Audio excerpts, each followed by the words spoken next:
Overall, I liked Cyberpunk 2077 more than I didn't, but the parts I enjoyed the most didn't feel like they needed to be in this giant open-world RPG for them to have been delivered to me. This is a game with some great characters that really endear themselves to you over the course of the game, thanks to quality writing. The title delivers on some fun missions and scenarios for the player to experience that are conceptually interesting enough to be compelling, even if the gameplay you actually do in them may be a bit on the janky side. In between that stuff, though, you have to deal with those typical bloated AAA open-world RPG tropes that slow things down and get in the way of the meat of things. Waiting for characters to walk to the right spot to trigger a conversation, sitting through unskippable first-person cinematics, having to endure filler activities that drag out the game to make it feel bigger. You head across the giant open world to get to your next objective, and no matter how detailed the environment is visually, or how many assets are strewn about, inevitably in a world this large, you get pulled out of the experience and into the uncanny valley by some weird event like an NPC acting in an alien way, or the environment not responding how you'd expect to your interactions with it.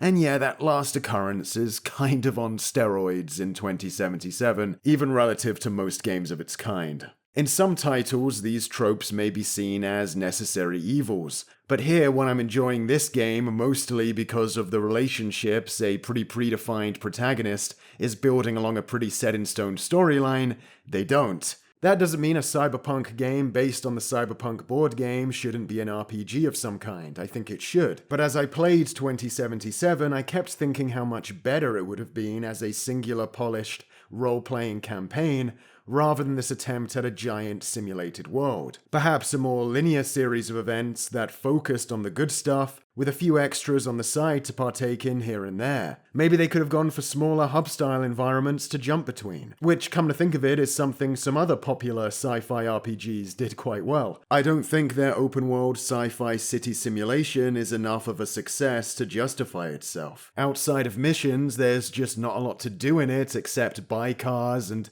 fight random gang members. Even the missions themselves usually take place inside interiors or in cornered-off alleys, and don't really make the most of the large city space. This is a personal pet peeve of mine, but I never want to go to a restaurant or bar in an RPG like this if the food or drinks I buy just teleport into my inventory. At least let me try on clothes before I buy them. Even No More Heroes on the Wii, which has a borderline parody take on the shallow open world, lets you do that. It goes without saying that 2077 screams overambition with how thinly spread the quality ends up. Side quests with genuinely interesting plotlines can peter out just as they get good.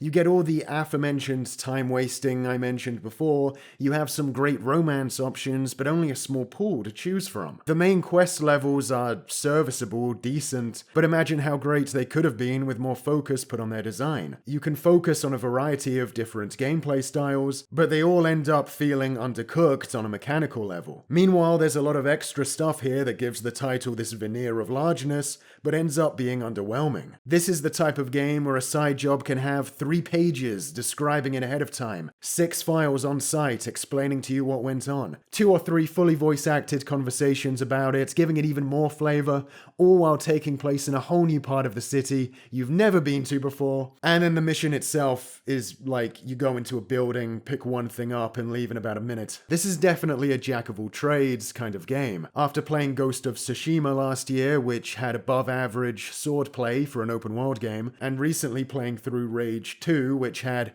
surprisingly great gunplay, the swordplay and gunplay here can't help but feel especially clunky even when leveled up all the way. I went for a Blades build on my main playthrough, and on normal at least, I never felt like I was getting better at the swordplay myself. I had just accrued enough stats to be able to run at everyone in a room and hit attack on them without dying. This is definitely a game with more emphasis placed on the choices you make when picking the abilities you want to have or improve, rather than on the choices made in the heat of the moment on the field. And that's sort of a taste kind of thing. It may or may not appeal to you. If you can stomach an at best serviceable action game and or stealth game in between a genuinely fun story, you'll find Cyberpunk is still a good time. The game's cast is really fleshed out, their insecurities, worldviews, likes and dislikes. Rarely do you get such intimate levels of insight into characters like this, especially at this level of production with such quality animation. Johnny Silverhand, the anarchist rock star, is definitely a highlight. His views and ideals run counter to the suffocating world we're exploring, so his acerbic comments are a breath of fresh air amongst the conformity, giving the universe a nice extra layer of texture.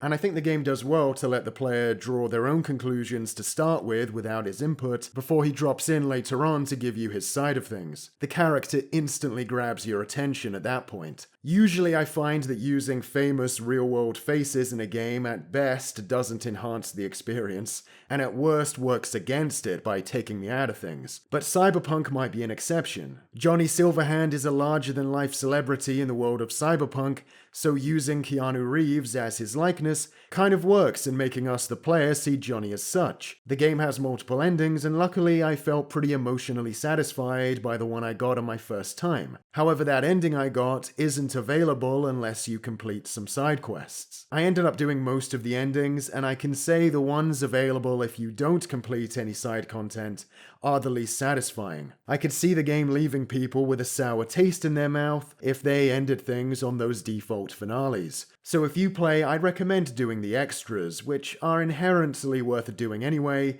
since they're where a lot of the great character stuff is at. I did pretty much everything there was to do with substance in the game, and it took me about 50 hours, so the game will have you occupied for a while if value is a concern. Of course, no review of Cyberpunk 2077 is complete without mentioning that the released product is a considerable downgrade from what promotional material led us to believe we would be getting. The 2018 gameplay reveal is more like the feature film the released game was loosely based on. I spent the whole game looking for the wall grab upgrade. That was one of the things that sold me on the title from that original reveal. It looked pretty cool, right? Well, it's just not in the game. I encountered plenty of glitches, but no game breakers. I played on the PC version on a mid to high range machine at medium settings. It's not a terribly high bar to meet. Glitchy but beatable. Really, it's the immersion that suffered the most for me. But if you think you won't be bothered by stuff like visual glitches, then the game is playable. Yeah, I know, great. Your mileage, of course, may vary. From what I've seen and heard, the 8th gen console versions do look completely unviable. If you were looking specifically for a tight, next-level take on sci-fi themed, immersive sim-style action gameplay, I don't think 2077 is going to fully scratch your itch. If you're looking to live out a simulated life in a sci-fi universe, I don't think it will deliver for you either. But if you prioritize story in your games and you think this setting looks interesting, I think when the glitches are ironed out through updates, Cyberpunk will be worth a playthrough for you.